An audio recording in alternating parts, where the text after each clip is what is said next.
வணக்கத்துடன். அதாவது சட்டமன்றத்தில் பல விஷயங்கள் பேசுகிறாங்க, பல செய்திகள் எடுத்து வைக்கப்படுது. அப்படித்தான் இன்னைக்கு சட்டமன்றத்தில் கன்னியாகுமரி மாவட்டத்தை சார்ந்த சட்டமன்ற உறுப்பினர் ஆஸ்டின் அவர்கள் ஒரு கருத்தை எடுத்து வைத்தார். அந்த கருத்திற்கு சில விளக்கங்களை மின்சாரத்துறை அமைச்சர் சி.டி. நிர்மல்குமார் அவர்கள் கொடுத்திருந்தார். ஆஸ்டின் அவர்கள் எடுத்து வைத்த கருத்து என்ன, சி.டி. நிர்மல்குமார் கொடுத்த விளக்கம் என்ன, இதை குறித்த செய்திகளை நம்ம பார்ப்போம். அதாவது தமிழக வெற்றி கழகத்தில் தேசிய செய்தி தொடர்பாளராக இருக்கக்கூடிய ஃபெலிக்ஸ் ஜெரால்ட் அவர் பத்திரிகையாளர், ஊடகத்தில் பல கருத்துக்களை பதிவிட்டு அதிரடிகளை உருவாக்கியவர். அவருக்கு சிறுபான்மை பிரிவில் அவருக்கு பதவி கிடைக்குது. அந்த சிறுபான்மை பிரிவு நல வாரியத்தின் தலைவராக அவர் நியமிக்கப்படுகிறார். அதன் பின்பு நடந்த சில தொலைக்காட்சி விவாதங்களில் அவர் கலந்து கொண்டிருக்கிறார். இதனை மையப்படுத்தி ஆஸ்டின் அவர்கள் ஒரு செய்தியை சொல்கிறார். அதாவது ஒரு அரசு சார்ந்த ஒரு பதவியில் இருக்கக்கூடிய ஒருவர் விவாத மேடைகளில் கலந்து கொண்டு பிற கட்சிகளை மையப்படுத்திய கருத்துக்களை அவர் பதிவிடக்கூடியது என்பது ஏற்புடையதல்ல.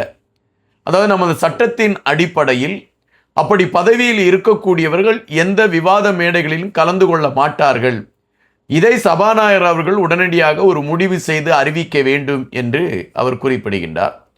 உடனே சபாநாயகர் அவர்கள் நிர்மல்குமார் அவர்களிடம் இதற்கு நீங்கள் விளக்கத்தை சொல்லுங்கள் என்று குறிப்பிடுகின்றார். நிர்மல்குமார் அவர்கள் எழும்பி அதற்கான விளக்கத்தை குறிப்பிடுகின்றார்.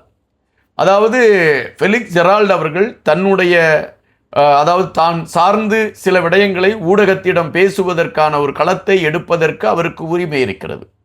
அவர் பேசக்கூடிய விடயங்கள் கட்சிகளுக்கு பாதிப்பாக இருக்கிறது, அதாவது இவர்கள் பயப்படக்கூடிய அந்த கட்சிகளுக்கு பாதிப்பாக இருக்கிறது என்று குறிப்பிட்டால் அதற்கான ஆவணங்கள் செய்யப்படும். முன்பு இருந்த லியோனி அவர்கள் இதுபோன்ற கருத்துக்களை அவர் பதிவிட்டிருக்கக்கூடிய பல செய்திகள் இருக்கிறது. முதலில் அதை அவர்கள் பார்க்கட்டும் என்று குறிப்பிடுகின்றார். ஆனால் சபாநாயகர் அவர்கள் இதை குறித்து நாம் ஆய்வு செய்து அதை குறித்து ஆலோசனை செய்து இதற்கான முடிவு எடுப்போம் என்று அவர் அறிவித்து இந்த பிரச்சனையை அவர் முடித்து வைக்கிறார்.